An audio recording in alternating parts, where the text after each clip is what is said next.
AB পার্টির পঞ্চম প্রতিষ্ঠা বার্ষিকী উপলক্ষে আজকের এই আলোচনা সভায় অনলাইনে যুক্ত হয়েছেন বাংলাদেশ জাতীয়তাবাদী দলের ভারপ্রাপ্ত চেয়ারম্যান জনাব তারেক রহমান। আমাদের সামনে যুক্ত হয়েছেন বাংলাদেশের ফ্যাসিবাদ বিরোধী বিভিন্ন রাজনৈতিক দলের নেতৃবৃন্দ, এবি পার্টির সদস্যবৃন্দ, সমর্থকবৃন্দ। আপনাদের সকলকে আমাদের দল গণসংহতি আন্দোলনের পক্ষ থেকে শুভেচ্ছা জানাই, সালাম জানাই। আসসালামু আলাইকুম। এবি পার্টির যে যাত্রা, সেই যাত্রায় আমাদের আন্তরিক শুভকামনা। বাংলাদেশের একটা গণতান্ত্রিক বিনির্মাণে, সাম্য, মানবিক মর্যাদা, সামাজিক ন্যায় বিচার প্রতিষ্ঠার সংগ্রামে এবি পার্টি তাদের ইতিমধ্যে যে ভূমিকা, সেই ভূমিকাকে আরো প্রসারিত করবে, সেই আশাবাদ, সেই প্রত্যাশা আমাদের দলের পক্ষ থেকে এবি পার্টির কাছে আছে। মূলত শুভেচ্ছা জানানোর জন্য আজকে আসলে এখানে ডাকা হয়েছে। একটি কথাই শুধু বলি যে আমরা একটা ঐতিহাসিক সময় পার করছি আমাদের দেশে, এবং আমাদের দেশে পুরো রাষ্ট্র ব্যবস্থার, আমাদের অর্থনীতি, আমাদের সমাজ, আমাদের সংস্কৃতির সংস্কার এবং একটা বলতে পারেন একটা বড় গণতান্ত্রিক রূপান্তরের সংগ্রামে আমরা নিয়োজিত। আমরা সেই কাজটা এগিয়ে নিয়ে যাওয়ার জন্য সকলেই যার যার সাধ্য অনুযায়ী চেষ্টা করছে, বিশেষভাবে যারা ফ্যাসিবাদ বিরোধী সংগ্রামে ছিল। আমাদের সামনে সংস্কার, নির্বাচন, এবং এই সংস্কার নির্বাচনের প্রক্রিয়ার মধ্য দিয়ে একটা গণতান্ত্রিক বাংলাদেশ, একটা নতুন রাজনৈতিক বন্দোবস্ত প্রতিষ্ঠার চ্যালেঞ্জ আছে। সেই চ্যালেঞ্জের মধ্যে আমাদের পদ্ধতিগত জায়গাগুলোতে রাজনৈতিক পক্ষগুলো একটা ন্যূনতম ঐক্যমতে আসা দরকার। আমাদের মধ্যে অনেক দ্বিমত থাকবে একটা গণতান্ত্রিক সমাজে, সেটাই অত্যন্ত স্বাভাবিক। কিন্তু আমাদের মধ্যে যে জায়গায় ঐক্য আছে, সেই ঐক্যকে সংহত রেখেই যাতে আমরা দ্বিমতের জায়গায় লড়াই করি।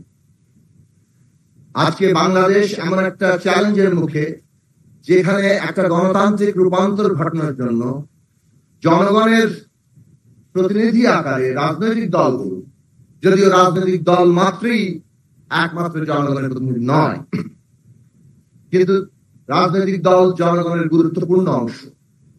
কাজেই প্রাথমিকভাবে রাজনৈতিক দলগুলো যেখানে সর্বসম্মত হচ্ছে, সেইটা আমাদের জাতীয় সনদ হবে, এইটার উপরে আমাদের পদ্ধতিগতভাবে দাঁড়ানো দরকার। আমাদের যেখানে দ্বিমত আছে, সেই দ্বিমত নিয়ে আমাদের জনগণের কাছে যাওয়া দরকার। জনগণ ভোট দিয়ে, তার সংগ্রাম দিয়ে সেই মতগুলোকে রাজনীতিতে প্রতিষ্ঠা করবে। এই পদ্ধতিগত জায়গা যদি আমরা গ্রহণ করতে পারি, তাহলে আগামী নির্বাচন কবে হবে এই নিয়ে বিতর্কের অবসান ঘটবে। এবং আমরা আশা করি অন্তর্বর্তী সরকার সংস্কার এবং নির্বাচনের দ্রুত রোডম্যাপ দিয়ে এই অনাকাঙ্ক্ষিত বিতর্কের অবসান ঘটাবে।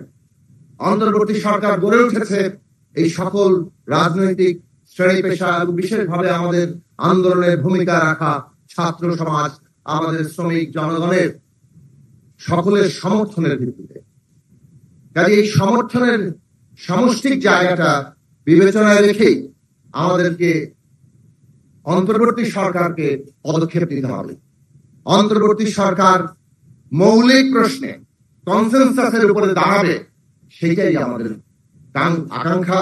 সেই জায়গা যাতে তারা সব ক্ষেত্রেই মেনটেন করেন, সেটা জাতীয় স্বার্থ হোক, এই ভূ রাজনৈতিক পরিবেশে মানবিক করিডোর দেওয়ার মতো সিদ্ধান্ত হোক, অথবা আমাদের দেশে সংস্কার, নির্বাচন এবং আগামী নির্বাচন কিভাবে হবে সেই প্রশ্ন নিয়ে হোক।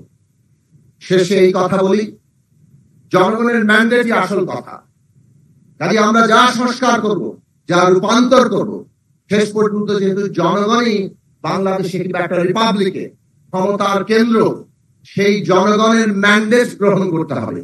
আজকে যাই সংস্কার হোক না কেন, শেষ পর্যন্ত জনগণের ম্যান্ডেট নিয়ে তাকে র্যাটিফাই করতে হয়। এটাই যে কোনো রিপাবলিকের পদ্ধতি। কাজেই আগামী নির্বাচন জনগণের ম্যান্ডেট দিতে হলে যে মৌলিক সংস্কারের কথা আমরা বলছি, সংবিধানের মৌলিক সংস্কার, ক্ষমতা কাঠামোর মৌলিক সংস্কার, সেই সংস্কার করতে হলে সংবিধান সংস্কার সভা নির্বাচন এবং আগামী জাতীয় সংসদ নির্বাচন একসাথে করে জনগণের ম্যান্ডেট নিয়ে বাংলাদেশের গণতান্ত্রিক রূপান্তর ঘটানো, সেটাই হবে আমাদের জন্য টেকসই একটা রাজনৈতিক পন্থা। এই কাজে আমরা ন্যূনতম ঐকমত্যে পৌঁছাবো, ঐকমত্যই হবে আমাদের পথ পরিক্রমা, এবং এই পার্টি সেই ঐকমত্য তৈরিতে তাদের ভূমিকা রাখবে, সেই আশাবাদ রেখে আপনাদের সবাইকে আমার সালাম, শুভেচ্ছা জানিয়ে আমার বক্তব্য শেষ করছি।